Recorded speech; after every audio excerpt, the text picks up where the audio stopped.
והרסתיך לי לעולם, והרסתיך לי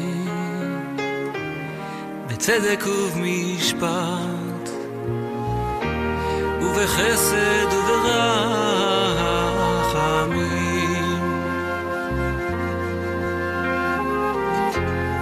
והרסתיך לי לעולם, והרסתיך לי בצדק ובמשפט ובחסד וברחמים,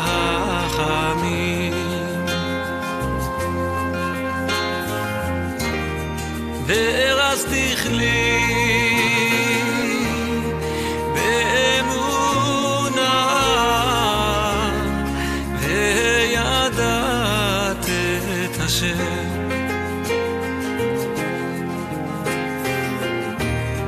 והרסתיך לי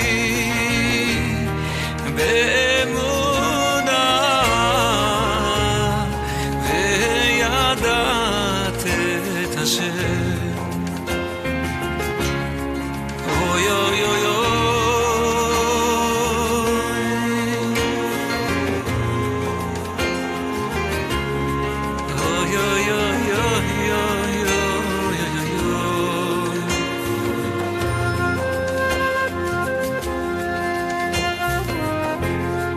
והרסתיך לי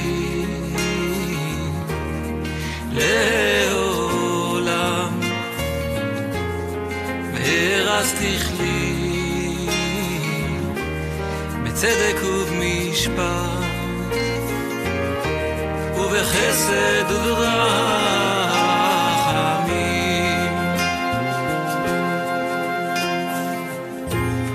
והרסתיך לי לעולם, והרסתיך לי בצדק.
Did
Ay, ay, ay, ay, lay, lay, lay, lay, lay, lay, lay, lay, lay, lay, lay, la, la, la, la, la, la, la.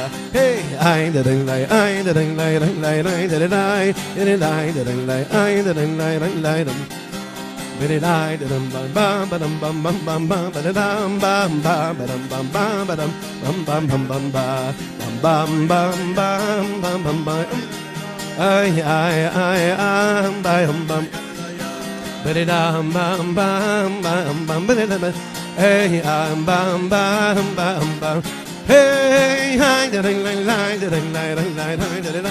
Hey, hi, da, ding, lay, lay, da, ding, lay, ay, lay, lay. Hey, lay, da, ding, lay, lay, da, ding, lay, lay, lay, lay, da, da. Hey, lay, ba-dum, bum, bum, ba-dum, bum, bum, bum, bum, ba. Hey, lay, bum, bum, bum, bum. Bam bam bam bam bam bam bam bam bam bam bam bam bam bam bam bam bam. Ay ay da ding lay ay da ding lay ding lay ding. Ay ay bam bam bam bam bam bam bam bam bam. Bam bam bam bam bam bam bam bam bam. Bam bam bam bam bam bam bam. Bam bam bam bam bam.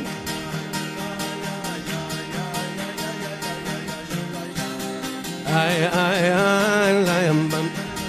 Ay ay ay ay. Oy ay ay da ding lay lay da ding lay ding lay lay. Ay ay bam bam bam bam bam bam bam bam ba. Ay ay bam bam bam bam bam bam bam bam ba da. Bam bam bam bam bam bam bam bam.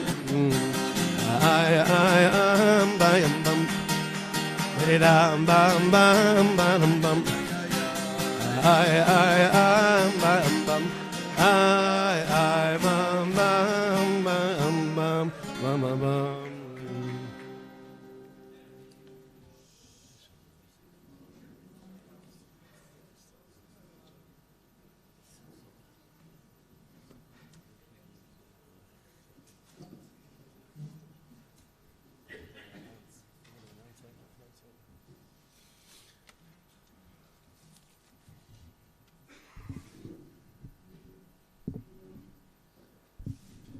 Welcome everybody to what is a very, very special night for us as a kihila, to have in our presence Rabbi Yitzchak Ginsburgh, Zchut Anak. There really are no words. I really just wanted to leave as much time for the Rav to speak as possible, so just to thank the sponsors for tonight: Susan Cates, Lule Nishmat, Dan Mordechai Ben Nachum, Dr. Neil Dobro of Dobro Dental, Mindy Barad, Yehuda Stillman, and Joel and Gila Jasper. Thank you very, very much.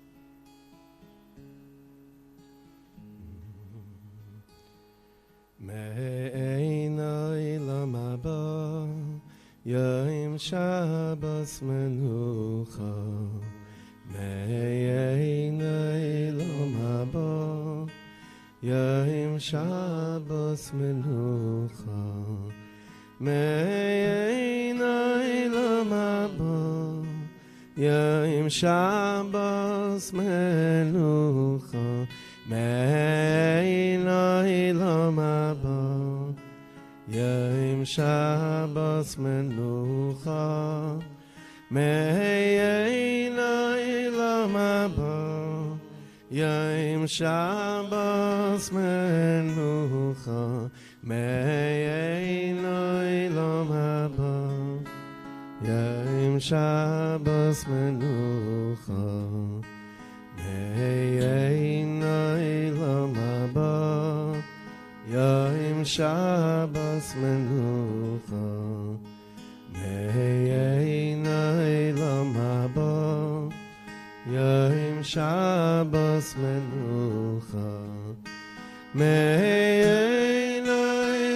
haba, Yom Shabbos Menucha.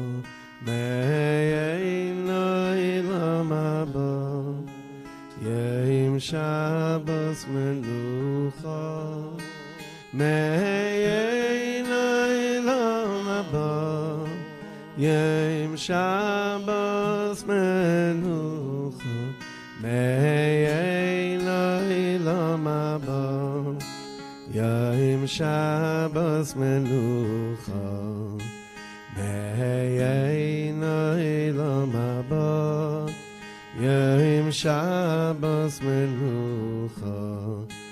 Olam haba, Yom Shabbos Menucha. Olam haba, Yom Shabbos Menucha. Olam haba, Yom Shabbos Menucha. Olam haba, Yom Shabbos Menucha. Olam haba, Yom Shabbos Menucha. Olam haba, Yom Shabbos Menucha. Olam haba, Yom Shabbos Menucha. Olam haba, Yom Shabbos Menucha. Olam haba, Yom Shabbos Menucha. Olam haba, Yom Shabbos Menucha. Olam haba, Yom Shabbos Menucha. Da da da da da da. Yama yama mama yama. Yama mama mama mama. Yama yama mama mama. Da ya ya ya ya yama. Yama ya ya yama mama. Yama yama ma yama. Bam bam bam bam bam bam bam bam bam. Dama ya ya yama ma. Yama ma ma ma ma ma ma. Yama yama ma ma ma ma. Yama ma ma ma ma ma ma ma. Olam haba, Yom Shabbos Menucha. Olam haba, Yom Shabbos Menucha. Olam haba, Yom Shabbos Menucha. Olam haba, Yom Shabbos Menucha. Olam haba, Yom Shabbos Menucha. Olam haba, Yom Shabbos Menucha.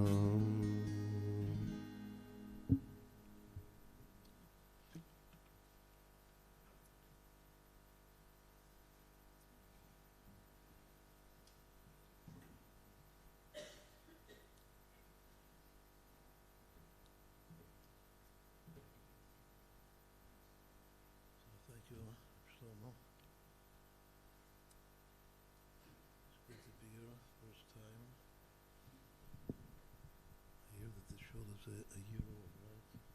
It's a year old. Okay, so it's still a Chanukah Habayit.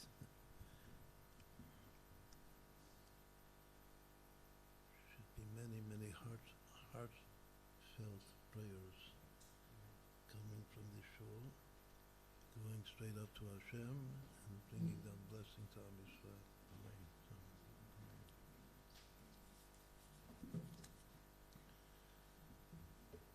Bringing Mashiach, that's what we're going to talk about. We have to do everything in our power to bring Mashiach now.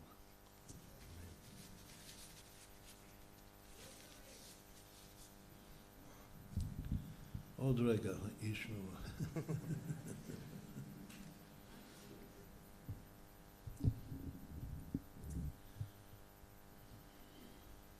Today is a very special day. It's Zion Adar, which is both the birthday and the passing of Moshe Rabbeinu. Chazal teaches in the Gemara that Haman was happy when the Korah fell on the month of Adar, the lot, because he knew that that was the month that the leader of Israel passed away. So he thought it was a good month for him to do his bad work. It's bad. But he didn't know, it says, that it's also the month that he was born, actually on the very same day, which is today. And the deep explanation in Chassidut is that it's just not the same day that he was born and passed away, as is said of great tzaddikim that they're born and pass away on this very same day. But actually in the case of Moshe Rabbeinu, the birth is a rebirth. It appears that he passes away, but Moshe Rabbeinu is reborn every year on this day. So it's a very special day and a special kavanah for us to intend that right now Moshe Rabbeinu is being reborn. He's being reborn, first of all, in our consciousness, in our soul. Everyone has a spark of Moshe Rabbeinu in his soul, just like everyone has a spark of Mashiach in his soul. And that spark is reborn right now, today. So we're all sitting here together, and we have now the koach of the tzibur of many minyanim, and that gives more meaning and more experience to the fact that Moshe Rabbeinu is now being reborn at this very moment. Why does it have to be that Moshe Rabbeinu passes away and then is reborn once more, comes back? Because the generations, from one generation to the next, the generations actually descend. Since the beginning of creation, Adam, and afterwards Abraham Avinu, Yitzchak Avinu, Yaakov Avinu, all of the patriarchs and the Shvatim, the tribes of Israel, and then Moshe Rabbeinu, Moshe and Aaron. Why did they have to pass away? Because it's already a new generation. A new generation needs a new leader. It can be the same leader, but he has to appear new. He has to be right and in tune to his generation, to the new generation. That's why there has to be a new appearance of Moshe Rabbeinu in every generation. Because the leader and the generation go together, they're a pair, they're a marriage.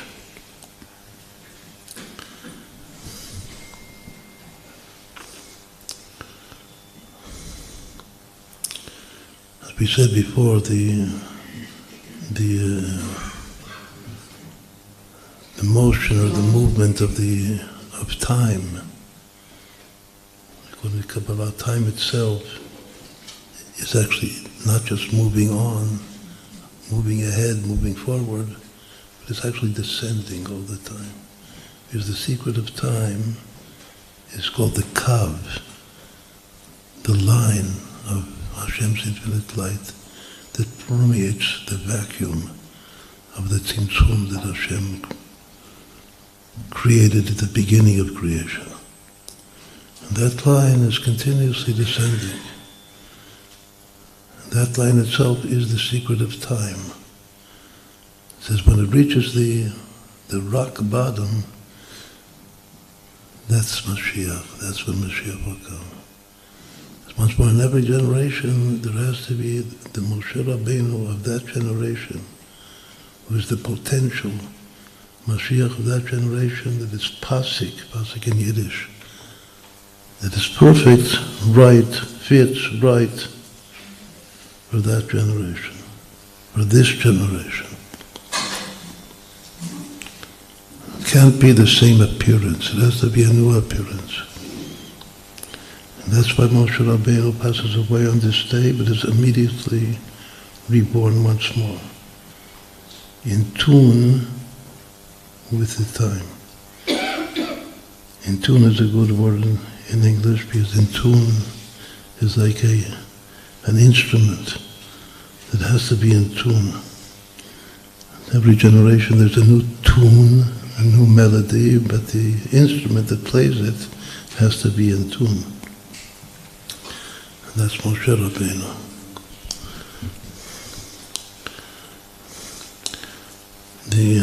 I believe that the topic, as we wrote the topic for today's talk, it's called He is the first Redeemer and the final Redeemer. That's the phrase of Chazal, that Chazal say, Hu Goel Rishon, Goel Acharon. One of the interpretations of that statement, of that phrase, is not just that He is the first Redeemer and He Himself is the last and final Redeemer, but He is the Redeemer of the first. And He is as well the Redeemer of the last. Because once more, the first is the first generation, the generation of Moshe Rabbeinu that came out of Egypt and wandered through the desert for 40 years. It's called Adar. It's a generation of knowledge. And that was the attribute, the quality of Moshe Rabbeinu, that he was perfect for that, because he himself is Dat, as explained in Efrat, that the nitzots, the primary nitzot spark of Moshe Rabbeinu in each and every one of us is our ability to contact Hashem through our Dat, our consciousness, our awareness. But the next generation that entered the land of Israel was not a Dor De'ah anymore. It wasn't a generation of knowledge. It had some other property and attribute to it. And therefore it had to have another face, another leader, another soul that once more that is perfectly in tune and fits that generation. As we said, the generations are actually descending all the time. That's why it says that Mashiach will come when we reach the rock bottom of ourselves, which is our heels. Ikvita the Mashiach, the heels of Mashiach. Atina raglin is an expression in the Zohar that Mashiach will come when the feet fit together.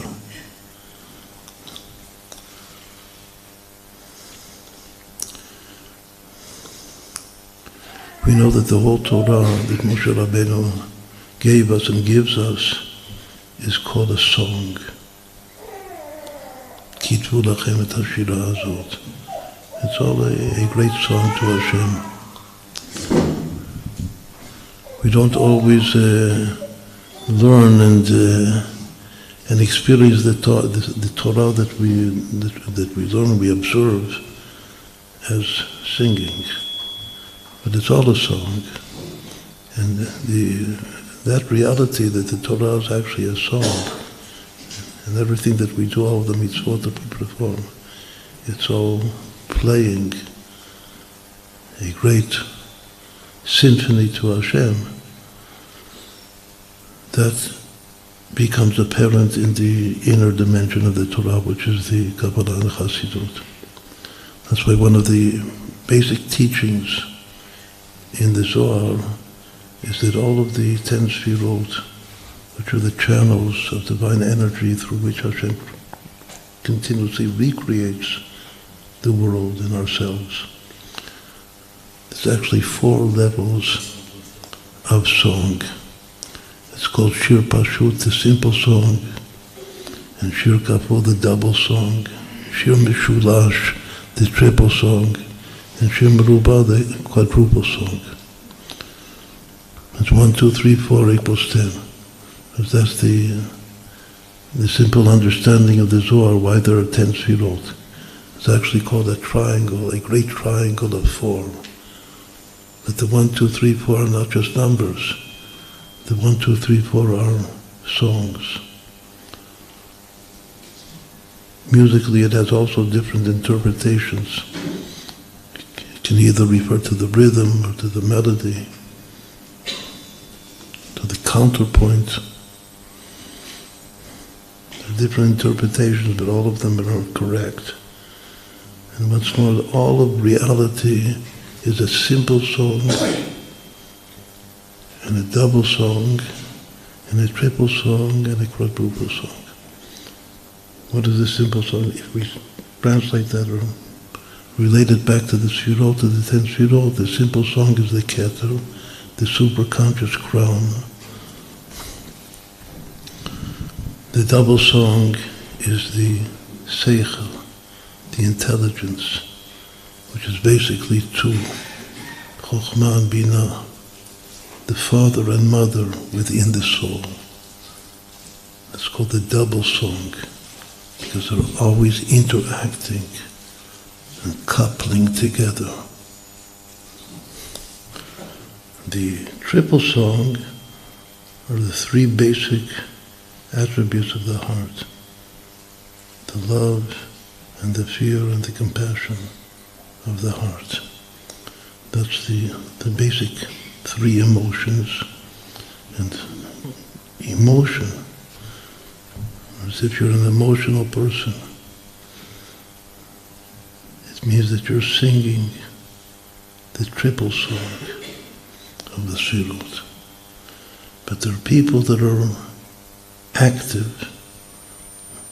Basically all of the life is action, is work, is doing, accomplishing, succeeding. That's called the quadruple song, which are the last 4 of the Shirot. And the 3 emotions are the Chesed and the Gevurah and the Tiferet, which are love and fear and compassion. But afterwards come the 4 active powers of the soul, which are called Netzach. Netzach is victory, also is eternity. And then Hod is acknowledgement, thanksgiving, sincerity. But it's all active. Then comes Yesod, the foundation. The foundation is fulfillment, self-realization. It's called Emet. It's one of the meanings of Emet, of truth. The person fulfills himself in life. In action, fulfills himself. That's the truth of the Yesod. And then finally, the last Shira, which is when we reach once more the bottom, we're actually descending all the time in order to reach Malchut, to reach kingdom. V'haya Hashem lemelech hakol haaretz. Our vision of the future is that Hashem will be a king who reign on all of the earth. V'hayom hahu yeh Hashem echad u'shmo echad. And that day Hashem will be one and His name will be one. That's Malchut. And that soul that brings it about is is the Mashiach, which is the final Moshe Rabbeinu. So once more, the first Moshe Rabbeinu that gave us the Torah is the Moshe Rabbeinu that actually rectifies the simple song and the double song. That's why when Hashem first speaks to Moshe Rabbeinu in order to appoint him as the Redeemer of Israel, he calls his name twice. He says, Moshe, Moshe.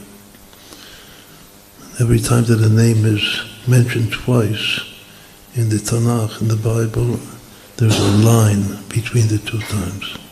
There's a division between the two times. Only in the case of Moshe Rabbeinu, there's no line, no psik ta'ama b'gavayo.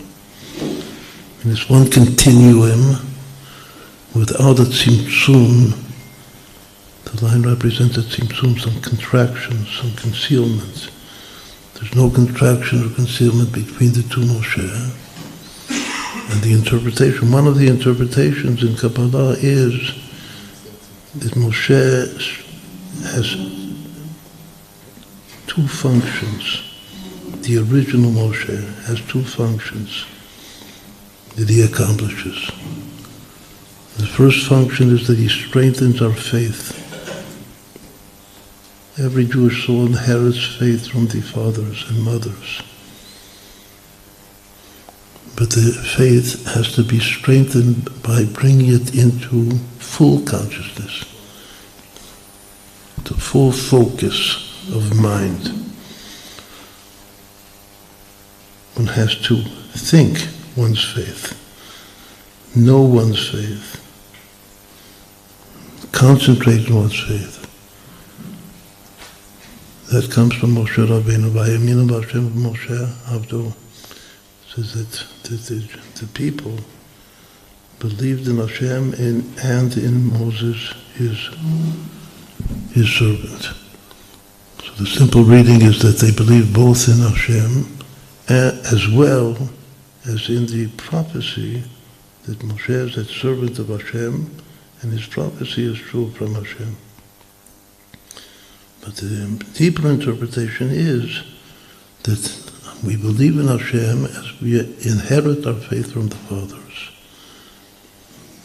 But through Moshe Rabbeinu, Uve Moshe Avdo, through the power, the spiritual power of Moshe Rabbeinu, our faith is strengthened and brought into full consciousness. Meaning that Moshe Rabbeinu begins from Keter. Faith is Keter, is the simple song. It's like a melody that has no rhythm to it whatsoever. It's just a simple song. That's our faith in Hashem. But he brings it into the full double song of mind. And thereby he is called the Goel Rishon. He redeems the beginning. Because the simple song and the double song, that's the beginning of the song. But once more, he can't enter. He's not fitting. He's not in tune with the generation that enters the land of Israel, the next generation. He will be when he is reborn.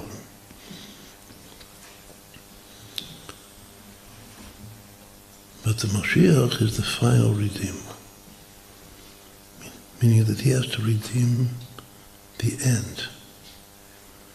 He has to redeem the end and reach all the way to the bottom of the quadruple song through action, through tikkun olam, rectifying the world, the whole world, not just the Jewish world, the whole world. And bringing Hashem's kingdom to earth.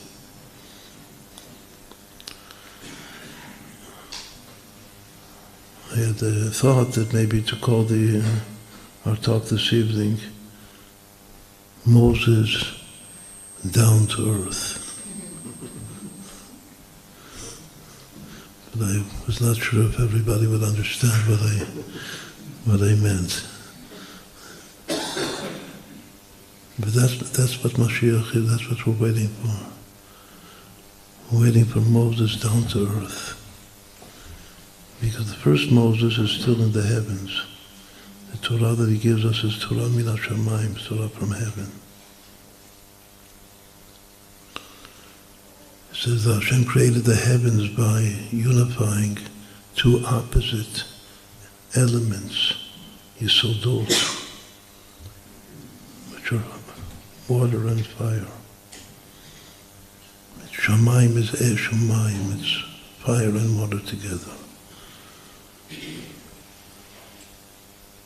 That's reflected in the name Moshe, because Moshe begins Mem Shin. Mem is the letter of water, and Shin is the letter of fire. And in the word Shamayim, heavens, is the reverse order. First the Shin of Ish, and then actually the full word Mayim, water. That's Shamayim, heavens.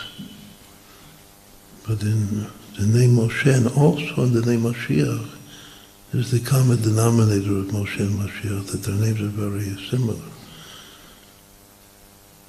They both begin with the same two letters in the same order, Mem Shin, water and fire. They both come to unite water and fire.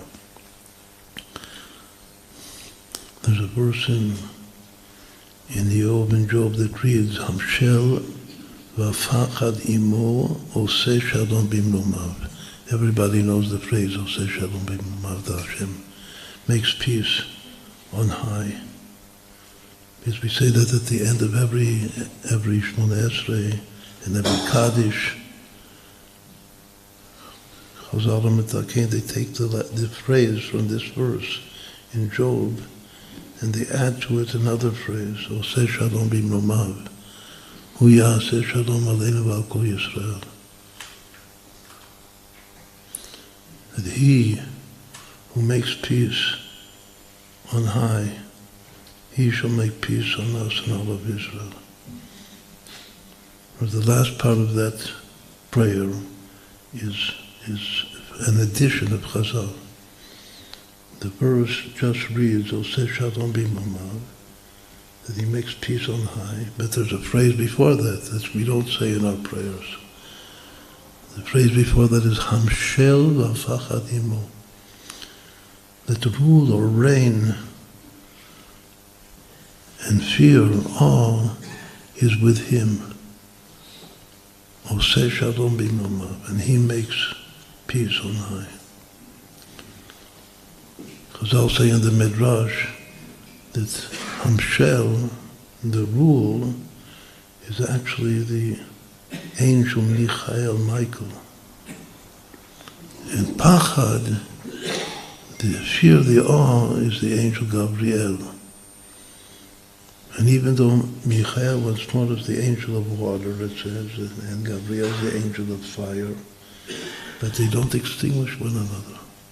They don't harm one another.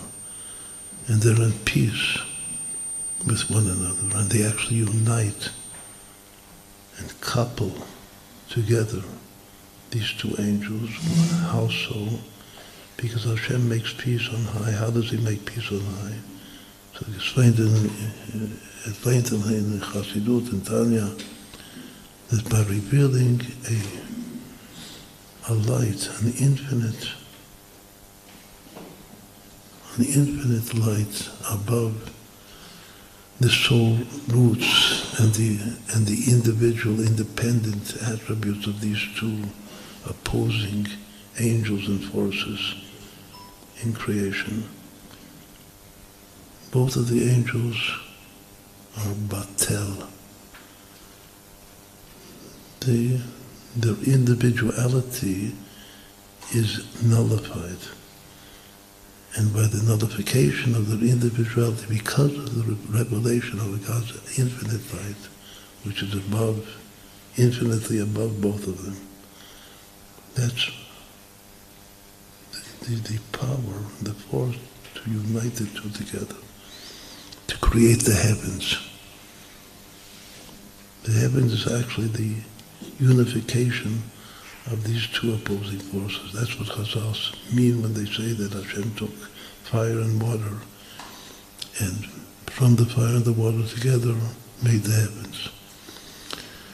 But once more, that fire and water unification is alluded to very explicitly, actually, in the name Moshe and the name Mashiach. They both begin with the two letters of water and fire. In their names, the water is first. Water is chesed. The right is first, and then the left. Fire is the left. Bura, fear. Another interpretation of that phrase in Job that reads Hamshel v'fachad imo, that rule and fear is with him, is that rule actually is alluding to Mashiach, who will be the ultimate ruler that Hashem will send, the ultimate messenger of Hashem that he will send to earth to rule and to bring Hashem's kingdom to earth. For the time being, Mashiach is with him, is still up there, hasn't yet descended down here. The same as Pachad. What is Pachad? There's a verse that reads, that we say it every month in Kiddush Levanah, Bikshu et Hashem Elokehem, v'David Malkam, that when will the redemption come, the final redemption come, when we ask Hashem, when we request that Hashem returns to us, as we have to return to Hashem. Our returning to Hashem itself is asking, is beseeching Hashem HaKadosh Baruch Hu to return, to reveal himself to us, and that we ask and beseech Hashem to bring us back David, bring the kingdom of David, the house of David. Ubikshu et Hashem Elokehem v'David Malkam. But what is the continuation of that verse? Upachadu el Hashem, b'acharit hayamim. Then shall they fear Hashem at the end of days, the end of time. Because I'll say that fearing Hashem means a third thing that we have to ask every day in our prayers and requests from the depth of our hearts, the Beis HaMikdash. Once more, Chazal say that Pachadu et Hashem, that to fear Hashem at the end of days is the return, just like Hashem has to return to us and bring us back the house of David, Hamshel, the divine rule, and bring us. He has a third thing that he has to bring us, and we have to request, is the Beis HaMikdash. As we request at the end of all of our prayers. So that requesting Bet HaMikdash v'mihra b'yameinu, here this Shul is a Mikdash Ma'at. Mikdash Ma'at is also the place to ask for the Mikdash Gadol, the Beis HaMikdash. That's called, that is referred to in the verse, in the Tanakh, as fearing Hashem. And the word of fear has many implications to it. It's not just fright. Fearing Hashem once more is standing in awe and bitul, nullification of self-consciousness. And when our self-consciousness, our ego, is nullified, then we can truly relate and unite with other souls, even opposing souls, opposing forces. But for the time being, that Oseh Shalom, that peace is just in heaven. Chazal teach us that when Hashem created the world, there are actually 4 attributes that argued whether Hashem should create the world or not, and create man or not. It's a verse in Tehillim. Chesed ve'emet v'tzedek v'shalom. Loving kindness and truth, and righteousness and peace. Who said create, and who said don't create? So the Chesed said create, said to God, said to Hashem, create the world. Why? Because it's full of Chesed. All of us do Chesed, one more, one less, but the world is full of Chesed. It can't exist if there isn't Chesed, if there isn't giving. So Chesed said that create the world, because I'm there, as everyone had his own self-interest. I'm in the world. But Emet said, truth said, don't create the world, because it's one big lie. It's Alma de Shikra. It's a world of deceit. The people deceive one another. So Emet, truth, was against creating the world. But Chesed was for creating the world. Then came another pair, Tzedek and Shalom, righteousness and peace. So who was for and who was against? Righteousness was for. Because righteousness also means tzedakah, it's just like chesed. Righteousness is giving, helping, and the world is full of giving. But Shalom was against. Shalom was like Emet. Shalom said, don't create the world, because it's all one reeve, it's all one quarrel. People are fighting with one another.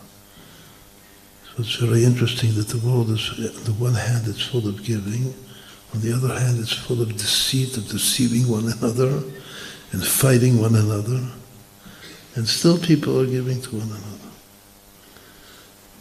So, what did Hashem do? It says that Hashem had to make his decision, because there was 2 for and 2 against. So it was up to Hashem to decide. He decided to go for it. I'm going for it. But in order to go for it, he had to do something with these arguing forces. So it says that he took truth and thrust truth down to the earth. And now truth has to sprout from below. Emet me'aretz titzmach. So actually, when all of the generations are descending to rise, we said before, to rock bottom, or to the feet and to the heel,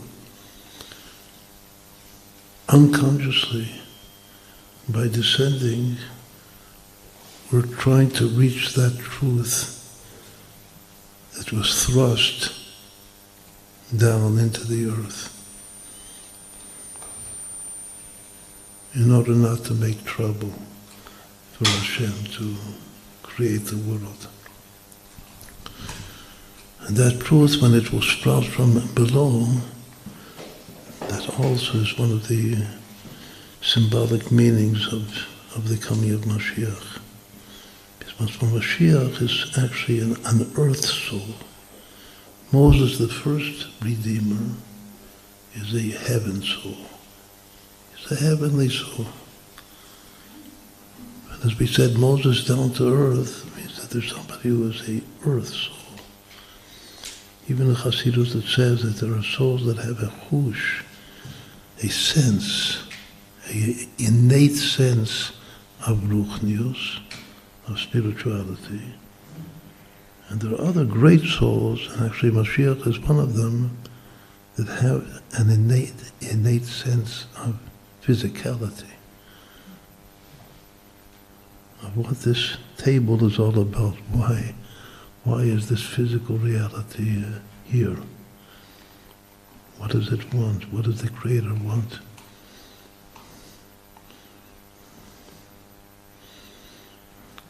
Once the Alter Rebbe, Rosh Hashanah asked his grandson, the Tzemach Tzedek, what did you intend in your prayers? So he said, Atik v'arich, deep levels of Kabbalah I thought of. Divine pleasure, divine will. Then he asked the grandfather, what did you have in mind? So the grandfather said, I had in mind the standard.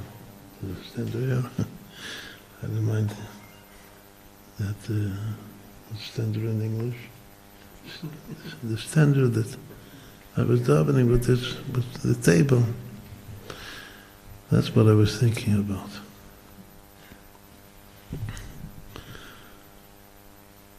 Once more, there are souls that are in tune to heaven and in tune to spirituality.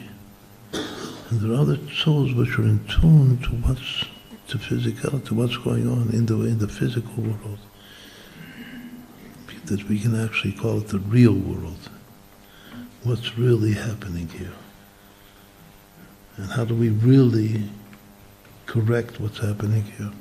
Rectify, tikkun olam. And the ultimate soul that is into reality is that's the Mashiach.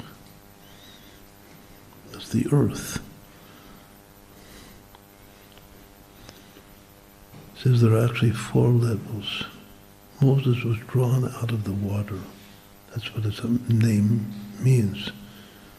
Bat Paro. The daughter of Paro gave him his name, and she said, Ki min hamayim hashitiu, I have drawn him out of the water. And she called him Moses Moshe. Because Moshe is from the word mishitiu, I've drawn him out of the water. What's water? There are 2 waters. There's the higher waters and the lower waters. In between the 2 waters is a firmament. That's the creation of the second day of creation. Yihirakia betoch hamayim. First the water was all together. There weren't 2 separate waters. But then came the firmament of the second day. The secret of the second day is the dichotomy within creation. And the basic expression of that dichotomy is that the waters which were all together became 2. The higher waters and the lower waters. So we have water and firmament and water, mayim, rakia, mayim. And then below the lower, what do we have below afterwards? After the lower waters, we have Eretz, earth. So it's actually 4 levels, 4 floors. Higher waters, firmament, lower waters, earth. Moses comes from the higher waters. But he unites the higher waters with the firmament. How is it interpreted in Chassidut? What are the higher waters and what are the lower waters? Water represents pleasure. Mayim matzmichim kol minei ta'anug. Water gives life and growth to all forms of pleasure. Water is pleasure in the soul. So what are the higher waters? The higher waters are spiritual pleasure. Like the pleasure of learning Torah, the Torah Chasha Shvai. The Torah, learning Torah is the delight of my life. It's the pleasure of my life. Without pleasure, a person cannot go on living. So the higher waters are the spiritual pleasure, the basic spiritual pleasure, the pleasure of the Torah, not the understanding, and not even the doing. It's just the pure pleasure of the words of the Torah as they connect me with the giver of the Torah. That's the higher waters. That's Moses. But the person can have pleasure in his superconscious and not fully experience it and bring it into his conscious, as we said before, in relation to faith. So that's why Moshe Rabbeinu is also the secret of the Rakia. What is the Rakia? It's for the spiritual pleasures of the higher waters. The physical pleasures that we have in our lives are the lower waters. Ta'anug Gashmi. The higher waters are Ta'anug Ruchani. What is the Rakia? The Rakia in between the firmament is simply our consciousness, and the source of the secret of the firmament is Da'at. And we'll call it consciousness. In modern Hebrew, consciousness is Muda'ut. So who is Moshe, the first redeemer, the redeemer of the first, of the simple song and the double song together? That's also the higher waters of the spiritual pleasure as brought into full experience and consciousness of the soul. Moses is not into the physical pleasures at all. Could be that he's against physical pleasures. But physical pleasures exist. Hashem created them also for some good reason. As if the higher waters are there's a beautiful gematria. We haven't yet done too many gematrias this evening. That Moses is actually water. Before we said that the Mem and the Shin of Moshe are water and fire together. But primarily he is water, as is reflected in the gematria, that when the word water, Mem Yud Mem, a simple and symmetric word, Mem Yud Mem, which is actually just the letter Mem itself. When it's calculated in what's called Mispar Kidmi, that every letter equals the sum of all letters from Aleph to that letter. So Mem, the value of Mem is from Aleph to Mem equals 145. And Yud is from Aleph to Yud equals 55. And once more, Mem from Aleph to Mem is 145. If you add it together, it equals 345, which is Moshe. So Moshe himself, his name is called water, Mayim b'mispar kidmi. That's the expression. But what water? Once more, he's the higher water. And he unites the higher water with the higher part of the Rakia. The higher part of the Rakia is called Dat Elyon. The Rakia is Dat. But the higher level of the Rakia is Dat Elyon, which is looking at things, consciousness from above down, from Hashem's perspective. It says that Moses looks at the world, at the table, from above. But Mashiach looks at the table from below, just like I look at the table. And everybody here looks at the table. It's hard to imagine what it means to look at the table from above, because looking at the table from above means that you're actually seeing an expression of nothingness, because from above everything is kula kamei kelo chashiv, as naught. So I see something, but I see it as nothing. That's Dat Elyon. That's the higher level of the Rakia. But looking at it from below is just the opposite. I see it as existing. Just that if I'm wise, I have chokhmah, I recognize, whilst observing it, that there is some hidden, mysterious force that's creating it. And that hidden, mysterious force is ayin. So it's being created something from nothing. Yesh mi ayin. That's dat tachton.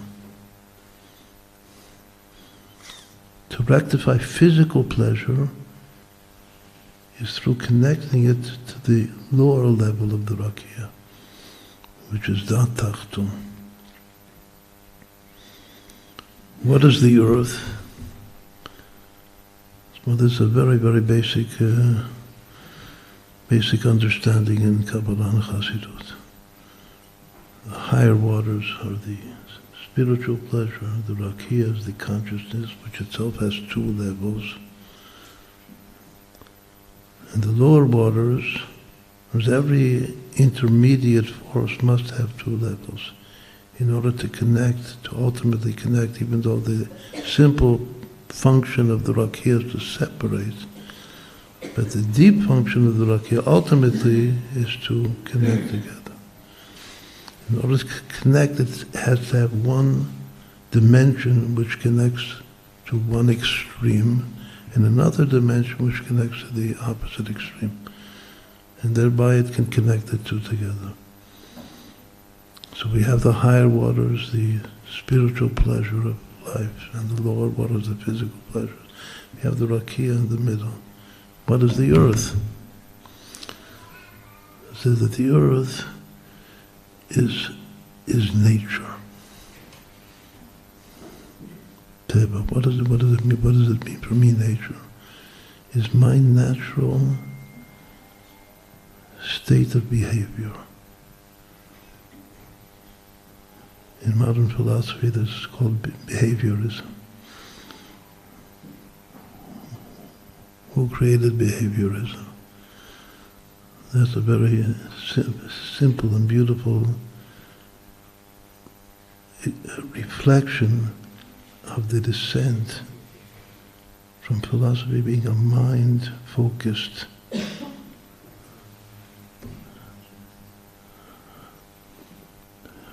field. It recognizes that we're coming down, down and down to the quadruple song. Behaviorism, philosophically, is the quadruple song, because everything comes down to the way a person acts, just naturally. Not his experience of pleasure, which gives him some good feeling in life to go on, but just his nature. Binyan Partzuf Rachel, it says that Mashiach is called constructing the Partzuf of Rachel. And in Chassidut, that secret in Kabbalah of constructing, or rectifying the figure of Rachel is called coming to our true nature and living our lives naturally. And that can only be when the Jewish people return to the land of Israel. Right now, we're here in Efrat. It's coming from America to Efrat to live is constructing the figure of Rachel and coming to our true natural way of living, which ideally, of course, is living according to the Torah, but without being told. Just it's perfectly, purely flowing naturally.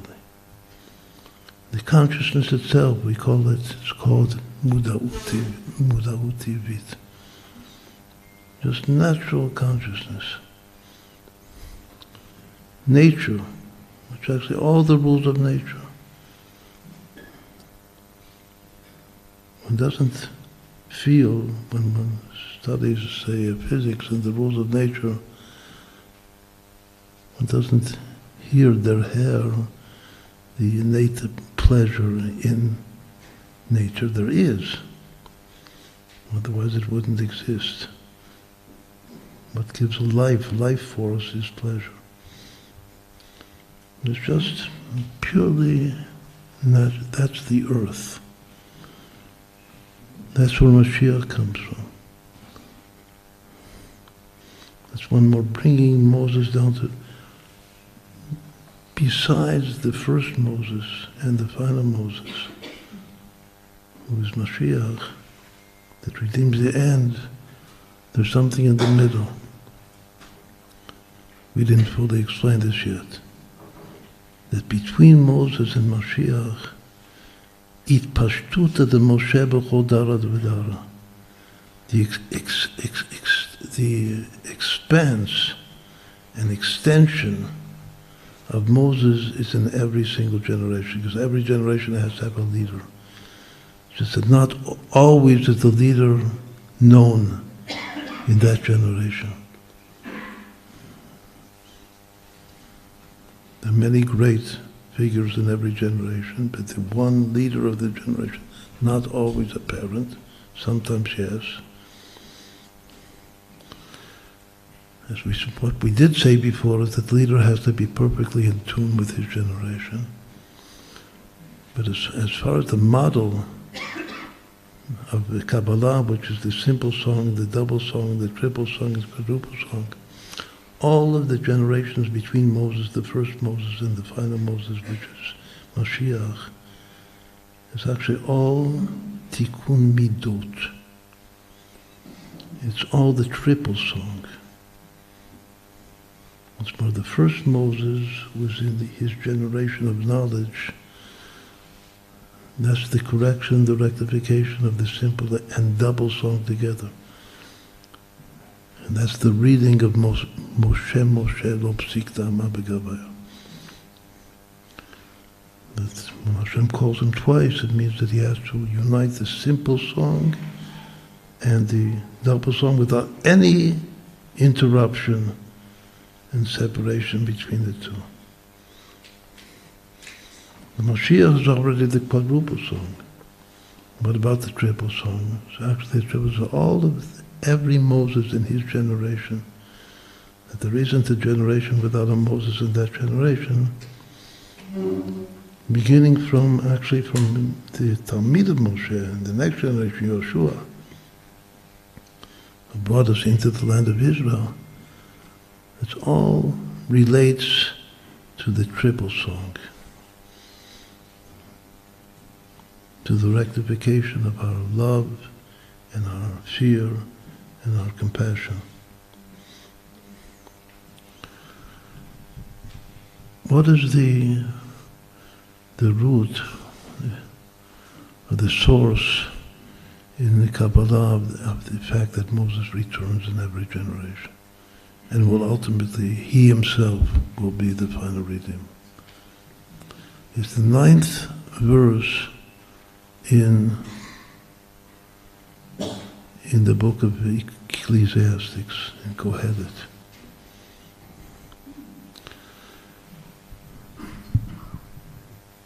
The Balmei HaShiloach, the Rabbi, the Ishbitzer, he said that in every parasha in the Torah, the secret of the parasha is in the 9th verse of the parasha.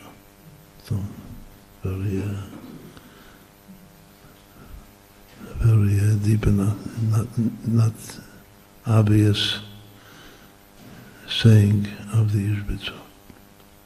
So that obviously applies not just for the parashot in the Torah, for every book in the Torah. So, vis-a-vis Kohelet, the 9th verse, which must be the secret of the whole book of Kohelet, according to this principle of the Ishbitzer, is Ma shehaya hu sheyiyeh, u'ma shenaasa hu sheyaseh. Ve'en kol chadash tachat hashemesh. That's the verse. What was, it shall be. What was made, it shall be made. and there's nothing new under the sun. So obviously that phrase of nothing new under the sun that we all know, and that certainly can be understood as the essence or the summation of the whole spirit of Ecclesiastes of Kohelet. But the whole verse, we have to take the verse as a whole. There's three parts to it. Masha hayahu sheyeh, what was will be. And then Masha na'asa hu sheyeh aseh, that what we said, what was made will be made. Let's translate it another way. What happened, it shall happen. It shall re-happen.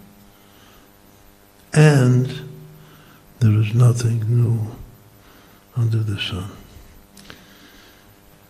And the Zohar says that under the sun nothing is new, but above the sun everything is new.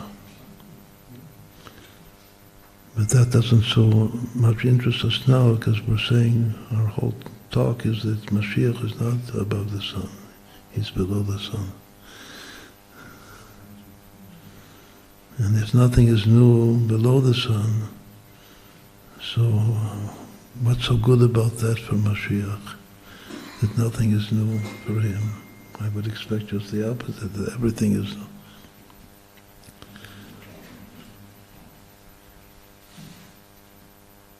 To have a chush, to have the sense that we said before, in gashmius, in physical pleasure, and being able to unite it with Hashem, our physical pleasure, that it should be perfectly the Shem Shamayim.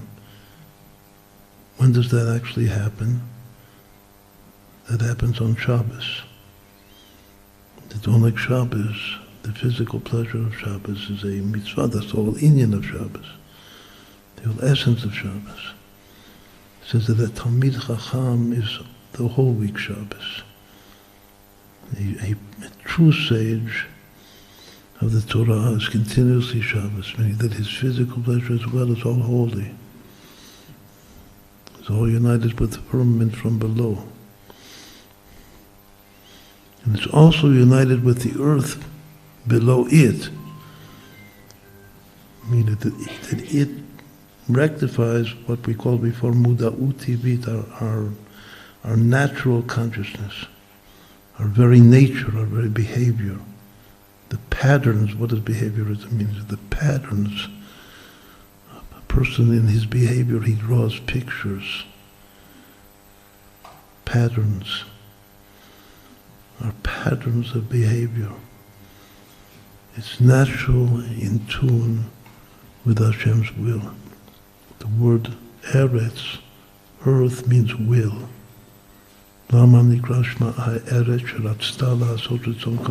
it called earth? Because it's wanted to do the will of Hashem. That's the holy earth. That's Eretz Yisrael. That's what we're here in Eretz Yisrael, that our will should must be in tune with Hashem's will. But just naturally in tune. That what I want is what Hashem wants. That's called the Partzuf, the figure of Rachel.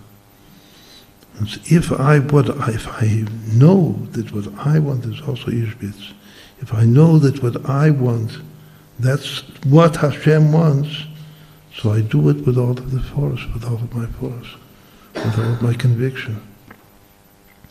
That I'm sure that my pattern of life is just exactly what Hashem wants. But I don't even have to, I don't have to think about it. It just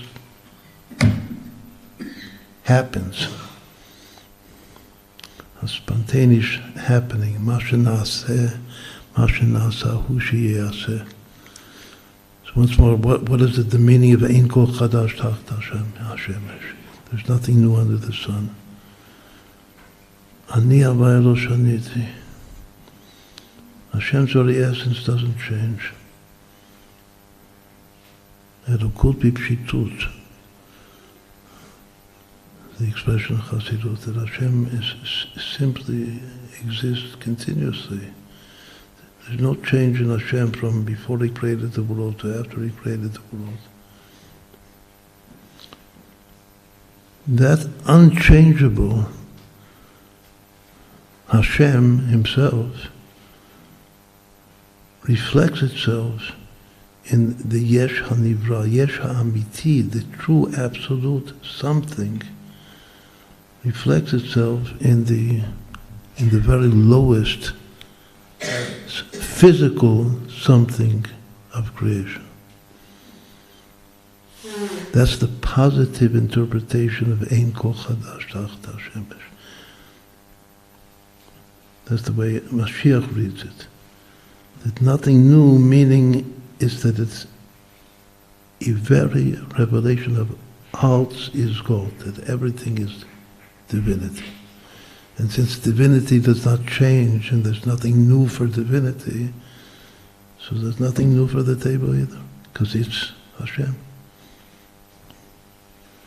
Schwer zu sagen, it's hard to say it, but that's the truth. God is out is God. That reveals itself on earth, not in heaven.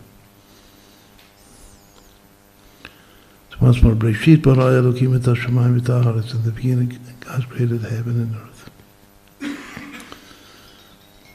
It says that actually two soul roots. The root of Moses stands in Kabbalah. The Arizal says that Moses stands for Moshe Shet Heaven. Moses, Seth, and evil, heaven. His soul root is heaven, and this reads in backwards order. Moshe Shet Heaven. That's one great soul root. The other great soul root in Kabbalah is Adam. And that reads forward. Adam David Mashiach. When we unite these two most generic soul roots that were taught in Kabbalah, Adam David Mashiach. Adam David Mashiach is the earth soul root. And Moshe Shet Hevel is air, also is Kohelet, Aver Avalim. That's the spiritual soul, that's the heaven soul root, Moshe Shet Hevel. And Adam David Mashiach is the physical, the earth soul root. When these two are added together, it equals Et HaShamayim ve'et ha'aretz. The first verse of the Torah. Breshit bara Elokim et HaShamayim ve'et ha'aretz. Et HaShamayim ve'et ha'aretz is Moshe Shet Hevel, Adam David Mashiach. What we're waiting for and praying for every day is for the Mashiach to come to already reach and correct reality, which is the quadruple song. Reality itself begins with Netzach and it ends with Malchut. Netzach is Dida Notzach, as the Rabbi would say. You have to know that we're going to win. We're winning. We're the winner. That has to be very forceful and deep in our consciousness, Dida Notzach. And with that Dida Notzach, we have to win. Which is rectifying the world and bringing Malchut Hashem to earth. We all have this spark of Mashiach, and when enough of us, when we reach what's called a critical mass of that spark of Mashiach in all of us, then the true and ultimate Mashiach will appear and come. So what's more, the verse that the Zohar interprets as being the verse, the source for the fact that Moshe Rabbeinu reappears and is present in every generation, the leader of the generation, until ultimately the Mashiach himself. That's the beginning of this 9th verse in Kohelet, which reads, Ma shehaya hu sheyeh. That which was, he shall be. The initial letters of the first three words, Ma Shahayahu, Ma Shah, this you have to see on the, look on the board, the Masach. Ma Shahayahu, the initial letters spell Moshe. Meaning that Moshe was and he is. In this phrase, the word hu, which means he, is the present. Haya is the past. This verse is all a verse of time. It encompasses all of time.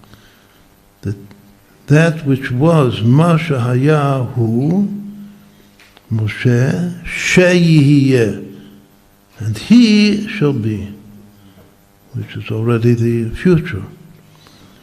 Meaning that Moshe, as we know him from reading and learning the Torah,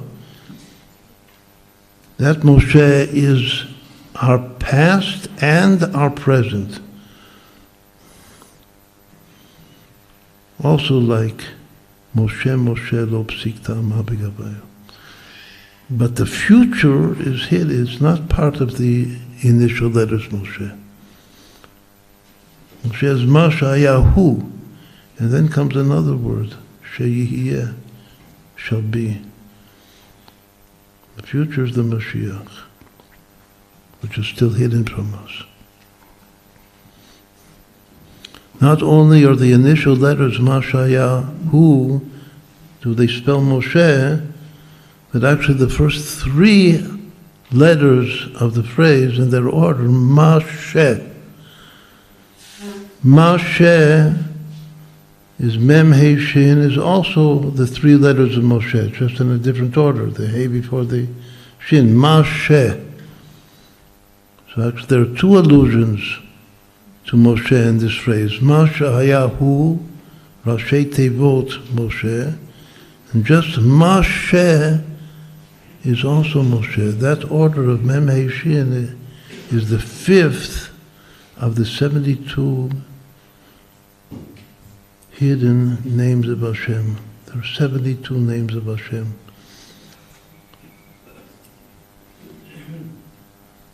That come from the three verses before the song of the sea, which we read a few weeks ago in the Torah.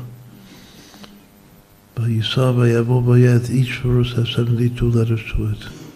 When you take the first letter of the first verse and the last letter of the second verse and the first letter of the third verse and combine them, it's a name. It's a divine name of Hashem. And there's 72 of those because each verse has 72 letters. A unique phenomenon in the whole Torah. The fifth of those 72 names is Mem Vayisam Malach, the Mem of the word Malach. And the Hey is the fifth last letter of the second verse, which is Halayla. The fifth letter is the Hey, the first Hey of Halayla. And the Shin is the fifth letter of the third verse, Vayet Moshe, Vav Yud Tet Mem Shin. It's actually the Shin of the name Moshe himself. So Moshe is the fifth of the 72 divine names of Hashem. When Moshe is spelled backwards, it reads Hashem. The word Hashem is not only the way that we refer to God, but it's a word in the Torah, Hashem. It's Hashem. Yirat Hashem HaGadol. The way that we refer to Hashem, to HaKadosh Baruch Hu, Hashem, is in the Torah itself. And that's Moshe spelled backwards. Actually, there are, of all the 6 permutations of Moshe, 5 of them have meaning in Hebrew. Abu Lafia teaches us that all the permutations of every word in the Torah will all be known when Mashiach comes. Temporarily, we don't know all of the permutations, what they mean. But this, the fifth of the 72 names, Mem He Shin, it doesn't have an actual meaning to it. It's just a divine name. When it's read backwards, there's another word that does have a meaning, that's from this week's parasha.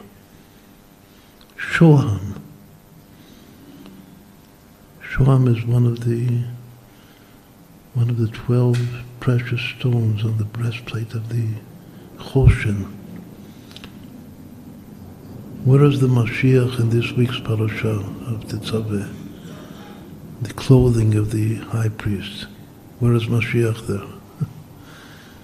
He's the Choshen, it says, because Choshen, the breastplate, that has the 12 stones, the 12 stones of the 12 tribes of Israel, for Hashem to remember continuously all of the soul roots of Israel. The word Choshen equals Mashiach, Choshen Mishpat. So that's where Mashiach is. The 11th of the 12 stones is the Shoham. But the Shoham is not only the 11th of the 12 stones, there are also another 2 stones on the ephod, on the shoulder of the ephod, that also the 12 tribes are engraved in those 2 stones. Those 2 stones are also Shoham. So Shoham is not just one of the 12 stones, it's also the 2 general stones that have all of the 12 tribes. In English, Shoham is usually translated as onyx, or NYX. It's the stone in the 12 stones corresponding to the 12 tribes. It's the stone of Joseph. Moses, when he took us out of Egypt, he took Atzmot Yosef, the bones of Yosef, together with him. As explained, he had to have the power of Yosef to be the leader of the generation. He had to unite with the soul of Yosef. And the soul of Yosef shines in this stone, this onyx stone, this Shoham, which once more is a permutation of Moshe. It's the divine name, Mem He Shin, written backwards. Ma, let's now conclude. Ma shahayahu shea, that which was, it shall be. What is the first word in this phrase? Ma. The word ma, what? When I said it in English, I said that which was. That. But the word is what? Ma. Ma shahayahu shea. Why does that itself refer to Moses? Because we all probably know that Moses, his humility, his modesty, and selflessness was expressed with the word Ma. Ma is not just the first and last letter of his name, but he said twice.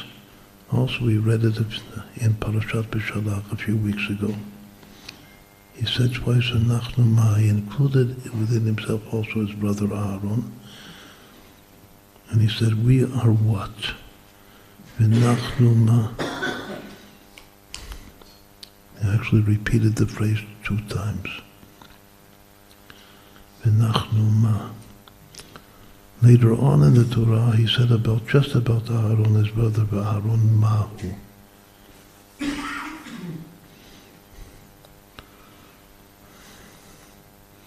Ma is 45. 45 is a divine itself. The number 45 is Hashem, one of Hashem's most important divine names. The filling of Yud Kei Vav Kei. But the simple reading of Ma is, what does Ma mean? Ma is a very amorphous word, because Ma can either mean nothing, as in this phrase, V'nachnu Ma, we are garnished. Yiddish, it's good. It's Ma is garnished. Ich bin garnished. Wir seien garnished. But ma can also be something, just the opposite. The word ma is either nothing or something. It's a very interesting observation. What is the difference if ma is nothing or ma is something? If ma is nothing, it's Moses. But if ma is something, it's Moshiach. Because he's also ma. It's what's called the Yesh HaAmiti. Moshe is Ayin. From what parasha do we know that Moshe is the Ayin, is the divine nothing? From this week's parasha, that his name doesn't appear in the whole parasha. It's explained in Chassidut, Kedushas Levi, and all Sifrei HaChassidut. That in this week's parasha, Moses returns to his roots, which is nothing. He has no name. He's undefinable.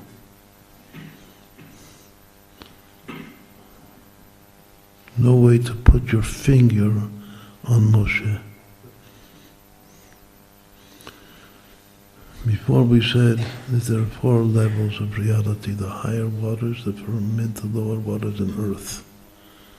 And we explained what each of them mean. When those 4 words are added together, Mayim, Rakia, Mayim, Eretz, it equals the phrase, the unique phrase of the prophecy of Moses. Zeh hadavar asher tzivah Hashem. This is the word that Hashem has commanded. Only Moses prophesies with this phrase. Zeh hadavar asher tzivah Hashem. Meaning that actually he has in potential all of these 4 levels, even though we said that he himself is the first 2 levels.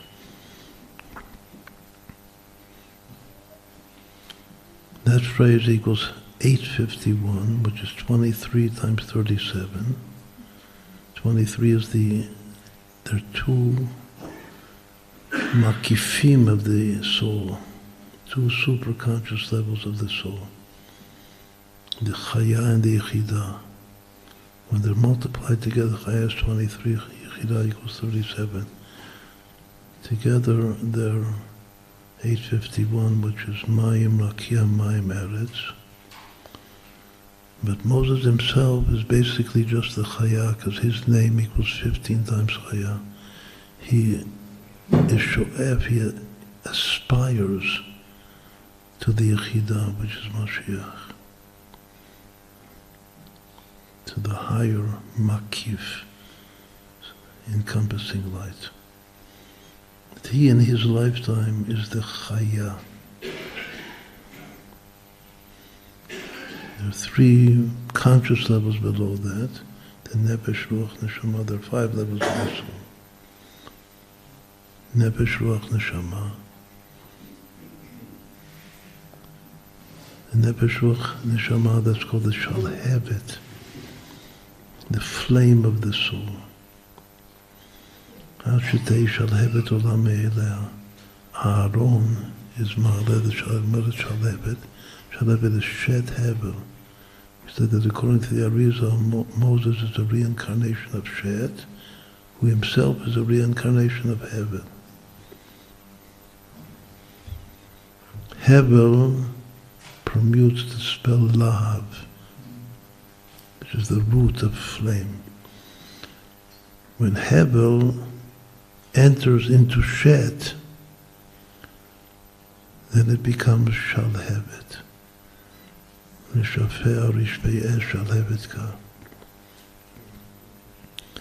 that word Shalhevet, which has to rise by itself, has to become natural. Shalhevet olam me'elea. Shalhevet equals Bechol, is the 3 levels of love in the verse that Hashem tells us to love Him. B'chol levavcha, b'chol nafshecha, b'chol moedecha, with all of your heart, all of your soul, all of your mind. That phrase is equal Shalhevet. In Kabbalah it's explained that in the Shalhevet, in a candle, This is a very beautiful intention, especially for the women when they light the Shabbos candles. In the candle, you look at the wick, and you see that the flame that actually touches, takes hold of the wick is the body. The flame that takes hold of the wick is deep navy blue. Sometimes it's called actually black, but it's tichla. It's nohora tichla, and that the blue light, the dark blue light, is also called the color of techelet. The techelet we're waiting for techelet of tzitzis. But then there's another level of the flame. But the tchelet, the blue light, that is what's holding on to the wick. Above that is called the ash itself. That blue light is also called in Kabbalah the secret of Chashmal. Above that is simply fire. Fire is red light. It's above the blue. These are two extremes of the spectrum. The dark blue is like the indigo, which is the bright extreme of the spectrum. And then above that it returns to the other extreme of the visible spectrum, which is the red light. And that's called ash. And then above that there's a halo. That halo is the white light. And altogether those three levels are the shalhevet. And the chashmal, the blue light, is bechol levavcha, is loving Hashem with all of your heart, which is interpreted to mean both the Yetzer Tov and the Yetzer Hara. That's what's taking hold of the physical body together with the Nefesh HaBahamit, with the animal soul. And it's all loving Hashem. The red light above that, the fire, is Bechol Nafshecha. It's like the Kavanah that it says in Setel Koton, Rabbi Elimelech says that every Jew should continuously have in mind that he's throwing himself into the fire for Kiddush Hashem. He's ready. That's the red light, the fire light. But then above that is Bechol Mo'odecha, which is actually a white light. It's a white halo. But there's something which is above that also. Simply the fact that the whole room is full of light without looking at the candle. I don't see where the light is coming from. It's just that light is called Zohar. That's already the first makif. Those three lights are the nefesh and the ruach and the neshama. But our soul, the lowest level of the soul, is just the viable soul, the souls that appears in the blood, Adamu HaNefesh. That's the tichla, the Nahora tichla.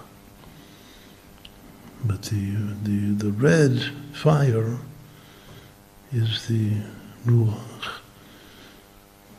And the white halo, which is called Or Noga, is the neshama.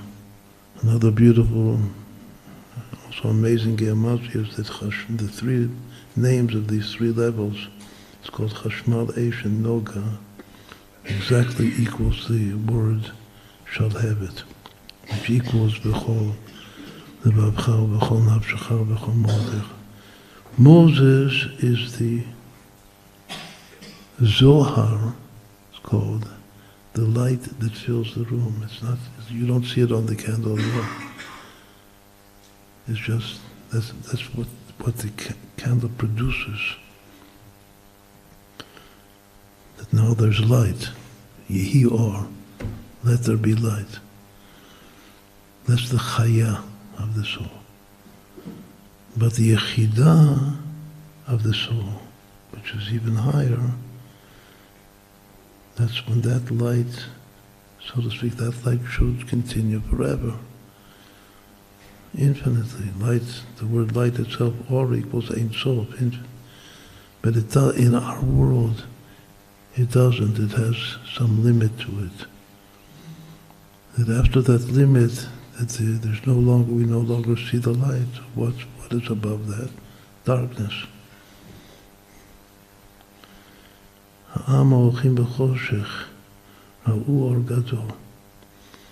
That darkness itself contains within it, an infinite light which is Or Gadol, much greater than that light that we saw, which coming from the candle.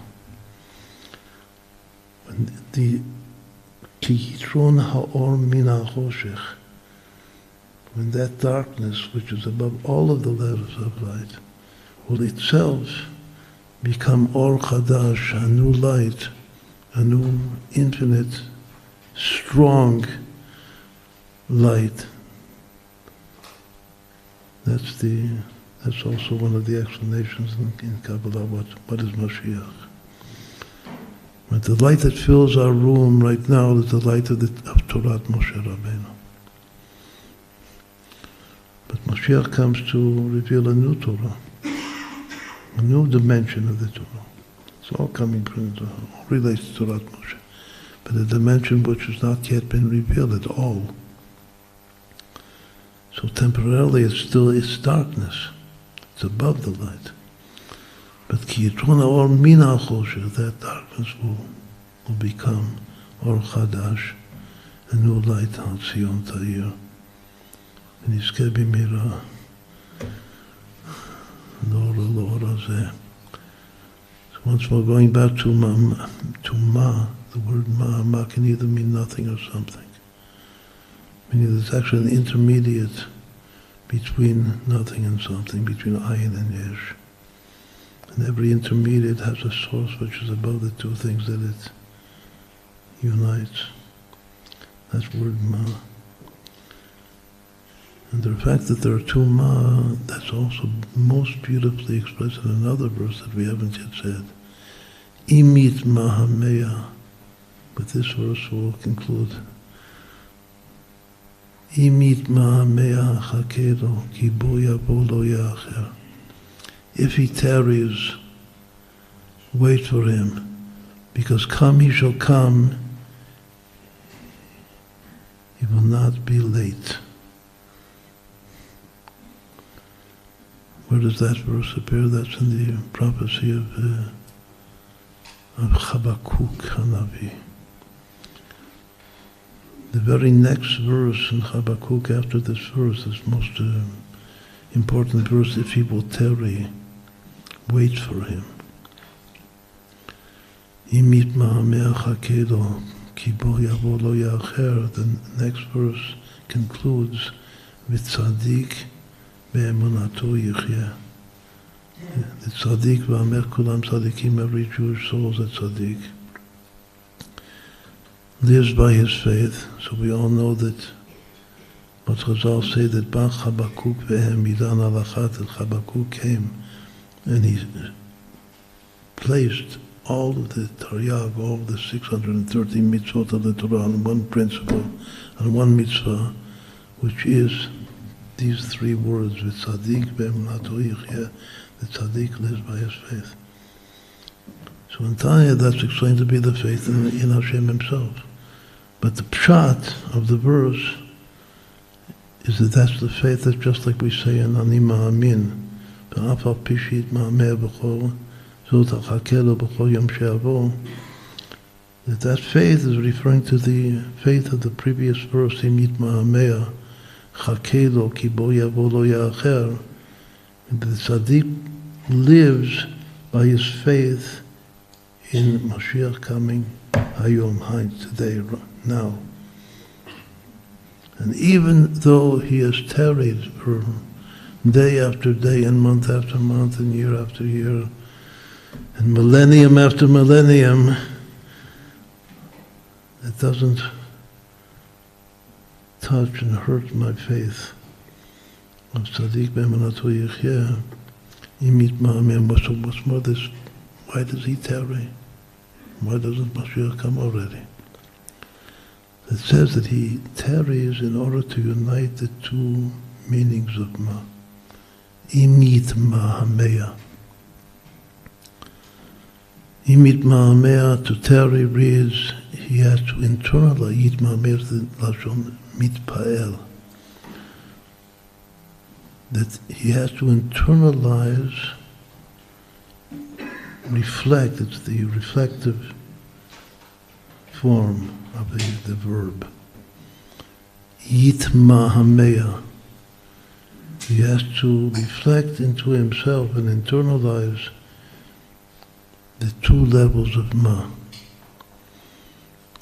The Ma, which actually has different expressions. The first expression of the two levels of Ma, the two times that Moshe Rabbeinu himself said, V'nachnu Ma. But the deeper interpretation is, as we said now, that there's the Ma of Moshe Rabbeinu, Ma Shahaya, Hu Sheyeh, but the Ma reappears in a different form. That the original form of the Ma is the Ma of nothingness, of self-nullification. It's called the Avodah of Bitul. That Avodah of Bitul is the Avodah of the first Moshe. It's called the first Redeemer. The service is to nullify the ego. But the last Redeemer is something else. It's to redeem the end, not to redeem the beginning. The redeem the end is not called Bitul, it's called Zikuch. It's not self-nullification, it's self-refinement. To refine means to refine the body. And to define the physical experience. It's one of the deepest secrets in Kabbalah, that there are two things which go together, a pair, also a marriage of male and female. It's called the marriage of Bitul and Zikuch. Self-nullification and self-refinement.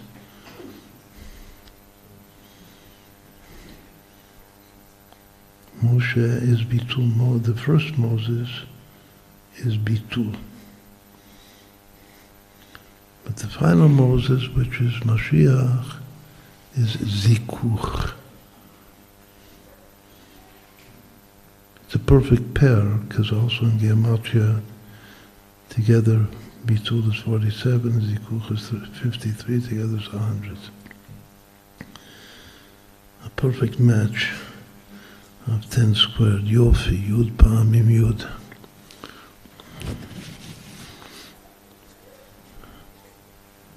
Final Gematria, Imit Ma'amea. If he will tarry. We see that it's not just an if. He's been tarrying for a long time. It doesn't hurt my faith. B'tzadik be'emanato yechyeh. My faith, the expression of my faith is that I wait for him every day and every second. Chakeh lo ki bo yavo lo yacher. The word yit mahamea, once more, yit is the reflexive form of the verse, of the verb. Mahamea is 2 times ma.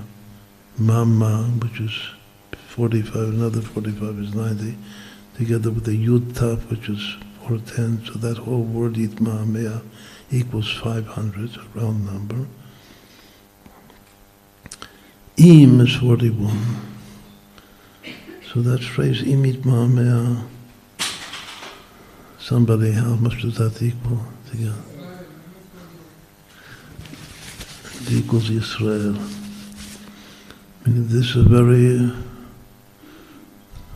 straightforward definition of what is an Israel.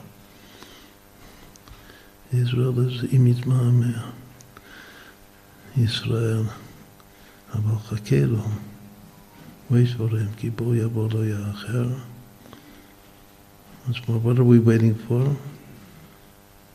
We're waiting for the revelation of Altz's God. Moses revealed to us that God is Altz. God is all. Means that nothing else except God. It's all naught. But Mashiach, we're waiting for Mashiach to reveal to us that Alt is God, that everything is God. This table as it is. Not that it's not. Rabbi Zichbar said that this is the ratzon v'show, the run and return of every Jewish soul. That every split second, the run of the soul is the awareness that God is all, God is all. And the return of the soul is also God. So meaning that the run and return of the soul is between Moses, the first Moses, and the final Moses. And everything in between is just to rectify our midot. So the Rabbeinu Sadiq and said that all of our service in this world is tikkun midot. That's what's in between. But the beginning and the end is something else. It begins with the generation of knowledge, of bringing faith into knowledge, knowing our faith. But the end is just being a Jew, just being ourselves, being our true selves, and we can only be our true selves here in our land of Israel, together, our people, under a leader who leads us by the new Torah that he reveals, which is the same Torah as before, it's just a new light. It's what was darkness. The Yechidah becomes light, becomes a great light. Ha'amo ochim b'choshech ra'u or gadol. The people that was walking in darkness suddenly saw a great light. So l'chaim, maybe.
Yeah.